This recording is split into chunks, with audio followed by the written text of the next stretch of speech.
There's something special about going on a cruise, but it's even better when you know you're going on a good cruise ship. We just wrapped up our cruise on the Holland America Rotterdam, and today we'll be going over the pros and cons of the Holland America Rotterdam. With this video, we hope we help give you some insight on our personal experience and overall help you make your decision on if the Rotterdam is the right ship for you and your family. If you found this video helpful, please hit like and subscribe for more pros and cons videos just like this one. Pro number one, gonna start at the Grand Dutch Cafe. This was our favorite snack spot on the entire ship. It was available once we boarded, and oh my goodness, they have so many good specialty coffees there. I had a latte there every single morning, and it was the highlight of my morning. Now there, if you want to order some food, a lot of the menu doesn't become available until a little bit later on in the day. I think the lunch menu becomes available at 11:30, then a snack menu at 4:30, but there's always some things there for you to grab. And you can go here for breakfast instead of the main dining room or to the buffet. I remember the one thing that always caught my eye, I got it once and it was pretty good. It was just a red croissant. If you see a red croissant, you have to try it out. My favorite thing were the fries. Oh, they were perfect, and they were served with mayo, just the way they should be. I also loved the bitten balls, and they also had these like deep fried spring rolls that were so good, and it came with like a spicy sauce. The food there was just so good. I remember once we actually skipped dinner and ate there instead. It's located in the middle of Deck 3, so it's a very high traffic area, but not everybody is always stopping there. Right after the muster drill, everybody went to the Grand Dutch Cafe, but after that, the lineups were very, very reasonable. The aesthetic is also very cute. It's very Dutch, of course. Grand Dutch. Definitely a spot that if you are going to go on the Rotterdam or other Holland America ships with the Grand Dutch Cafe, you need to make this a daily, if not thrice daily stop. Our first con is the lackluster entertainment options. The perks to being on a cruise ship is to be constantly entertained with activities and shows and music, but the Holland America Rotterdam was a little... It left a lot to be desired. We had 2 stand-up comedians over the span of a 6-day cruise. There were 2 music performances. It was the exact same show twice during the sailing, and then there was this one show where it kind of felt like it was just like a TED Talk, somebody trying to educate me, which is great. It was about the history of Holland America, and it was informative. I'm glad we went, but it was kind of a little boring compared to some of the other kind of like Broadway-esque shows we saw. Oh, exactly. I mean, after dinner, you want to go and be entertained, and while it was very informative to learn about the history of the ship, I wanted to be entertained. I think the best way to sum it up is a good show on a cruise ship is something that will have you leaving the theater and then grabbing a drink at the bar with the people you're with and talking about all the amazing things you saw, your favorite part. With these shows, I felt it was just pleasant to watch, but not very memorable, and there wasn't anything really noteworthy to stop and talk about afterwards. Yeah, and we left some of those shows quite early, actually. Another pro was the Have It All drink package. This package includes Wi-Fi, specialty dining credit, drinks up to $11, and an excursion credit. We were going to get a drink package. We were going to get Wi-Fi. We weren't necessarily going to go specialty dining or on a shore excursion, but the fact that it was all wrapped up into one, it made it such an easy decision. This package really made our trip. I mean, we literally had it all. If you've been on a cruise ship before, you know that Wi-Fi is spotty, and if you're just going to rely off of cell service by getting an international roaming package, it's not going to do you any good. This Wi-Fi package was good. When we had it for the 2 of us, we each got 1 device, so we were able to attach our phones to it. It's not the fastest Wi-Fi.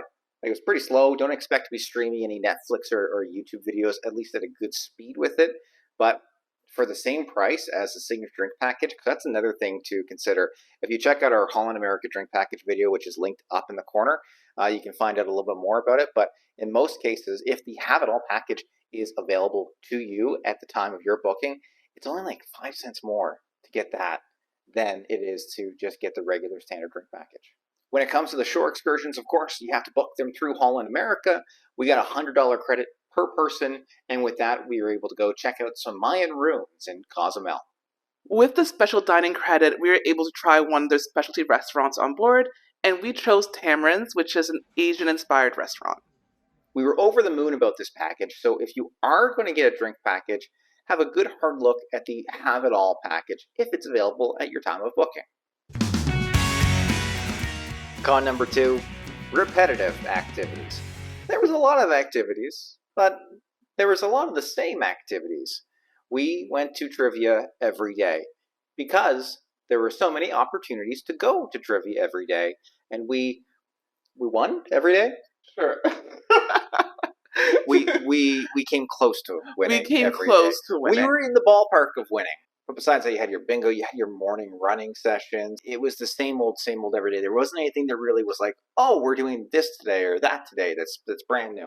We did a lot of trivia, and I remember one evening after one of the shows, walking throughout the ship and seeing what looked like to be a group activity. And I was so excited to join, only to find out that it was what? Trivia. Trivia. I love trivia, but there was a lot of trivia on that ship. Now, that might not be a con for you because there's a lot of people who like to go on cruise ships to self-entertain. They just want to relax. They want to grab a good book and sit on the sun deck. You can do that, and you don't even need to bring a book with you. There is a library on site that you can go and grab a book. You can get some crosswords for some quiet alone time, and there's plenty of areas that you can just go and sit and scroll on your phone if you want to. So despite the fact that there's a lot of repetitive activities, that doesn't necessarily mean that it's all bad. There's a lot of good activities that are so good, they just repeat them over and over again so everybody gets a chance to take part. All right, pro number 3, we don't want your tummies to go hungry. The food on the Rotterdam, it's pretty darn good. It's more than just darn good. It's actually amazing. Starting off with the buffet, I can't even really consider it a buffet because you actually get served at each station. I think it's called a market, not even a buffet. There's one area where you go and there's a bunch of sushi, and another area where it's fried chicken and other culinary delights in different spots. You can't just put your hands in and grab whatever you want. No, that's unsanitary. Like you said, there's somebody there waiting to serve you. And don't be shy to ask for seconds. Don't be shy. Do it. Now, the buffet or the market isn't the only place to eat. There is also the dining room. Now, I did find that the dining room could be a little bit slow, but when you actually got the food served, it did come out with a higher quality of both taste, flavor profile, and presentation. There are a couple of quick service areas on board. The dive-in restaurant serves burgers and Nathan's hot dogs, and the New York pizza, they've got everything from pizza, of course, to some deli sandwiches. We were quite fond of the Reuben. Both of those restaurants you can actually order from anywhere on the ship through your phone's Navigator app, which we'll talk about shortly. But if you're in your room, you could order a pizza for pickup, start walking towards it, and it'd be hot and fresh, ready for you to take once you arrive. Con number 3, the pools. There are 2 pool areas located on the Lido deck. The larger pool is accessible to everyone, while the smaller pool is just for adults. With there only being one main pool area for kids, you can imagine that gets filled up very, very quickly. There are 3 hot tubs in that main area too, and those fill up very, very fast. And they're also not the biggest or the most comfortable to get in and out of, which is why we think there's a much better option for you to enjoy if you do want to have a soak in a pool while on the Rotterdam. We'll talk about that a little later. We are pool people. We love a good dip, but we ended up only swimming in the main pool once during our entire sailing. Pro number 4 is the Navigator app. And this is the app on your phone that lets you do basically everything. You can use the Navigator app even if you don't have a Wi-Fi connection. So if you're going to go and completely disconnect, the Navigator app will at least allow you to see what the daily itinerary is on board, when trivia is happening, when there's going to be ballroom dancing, or what that nightly entertainment show is in the main theater. That's all available there. You can also charge things to your card, check your statement, and if you're going with a lot of people, it's a communication tool. You can actually message people from room to room, and you can just find them all through that app. I've been on a couple of cruise ships where the app has been less than satisfactory. I found the Navigator app was very, very strong, and it gave us all the information we needed to get through the day. So make sure you download it before embarking on your grand voyage. Con number 4, it's not engaging for kids. You see a lot of pictures and videos, and you might have even experienced it, cruise ships with water slides and roller coasters and bowling alleys. That is not what you're going to find on the Rotterdam. One of the main reasons why we didn't really bring our daughter there. There is a board game room, but outside of the board game room, you can check out the library. There is a kids club on board the Rotterdam, and I didn't go there. I was a little bit too old for it. From what I see online is kids have a great time in there, so it's not like there's nothing to do for kids. If you're looking for that family getaway, you're not going to have that non-stop fun for kids on the Rotterdam. Pro number 5 for the Rotterdam, the thermal suite. This was a place I wish we went to from day one. We waited until the very last day of our cruise, and I'm kind of kicking myself for that now. The thermal suite was basically heaven. The ship could get really busy, really crowded, especially in the hot tubs, and the thermal suite was like an escape away from the hustle and bustle of the cruise. You had some lounging areas that were heated that you can just lay down and relax, even read a book, if not just fall asleep. There were a lot of saunas there, but the main highlight of the entire suite was the hydro pool. I loved that pool so much. The bubbles, the warmth, it was fantastic. It was really, really relaxing. I enjoyed every single moment. You can get cruise long passes for the thermal suite, or you can get day passes. When we got it, it was like $59 per person per day. Well worth our money. I kind of wish we splurged a little earlier on the cruise pass, but I don't know if we would have gotten as much value out of that. So for you to decide if it's a pro or a con, do you like to pamper yourself? Do you like to just unwind and relax? Do you enjoy a good sauna? If so, then the thermal suite, absolutely, it's a must. If not, then maybe it's a pass. But we talked about the pools earlier being a con. That hydro pool was pretty big. There weren't any kids in it, and there was lots of room to swim around. So if you do want to go swimming, although you don't really swim in the hydro pool, if you want to have space, hydro pool is the way to go. And our last con is the smoke smell.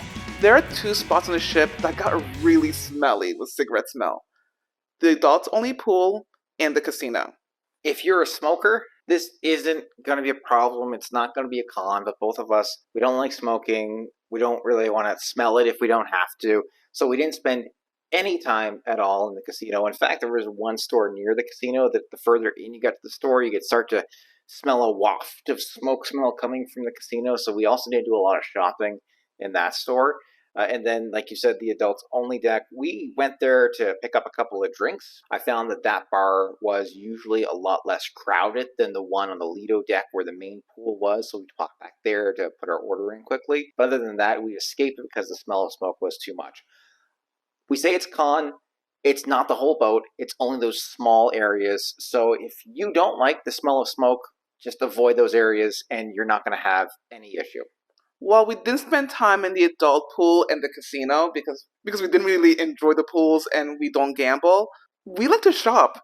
And I couldn't get my shopping on because the stores were located right next to the casino. Which might have been a pro for you, actually, when I think about it. A teeny bit. And there you have it. That's our pros and cons of sailing aboard the Holland America Rotterdam.